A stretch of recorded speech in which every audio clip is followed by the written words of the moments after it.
నమస్కారం ETV news కు స్వాగతం ముందుగా ప్రధానాంశాలు అమల్లోకి వచ్చిన 50% అమెరికా సుంకాలు ఎగుమతిదారుల ఆందోళన ఆదుకోవాలని వినతి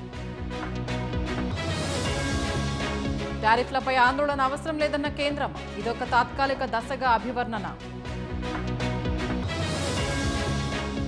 అమెరికాతో మోదీ దౌత్యం విఫలమైందన్న ఖర్గే యువత భారీగా ఉద్యోగాలు కోల్పోతారని ఆవేదన భారత వస్త్ర పరిశ్రమకు కొత్త మార్కెట్ల అన్వేషణ 40 దేశాలపై మోదీ సర్కారు దృష్టి నదుల ఉధృతితో జమ్మూ కశ్మీర్ అస్తవ్యస్తం 41కు పెరిగిన మృతుల సంఖ్య గడ్చిరోలిలో నక్సల్స్ కు మరో ఎదురుదెబ్బ ఎదురు కాల్పుల్లో 4 మృతి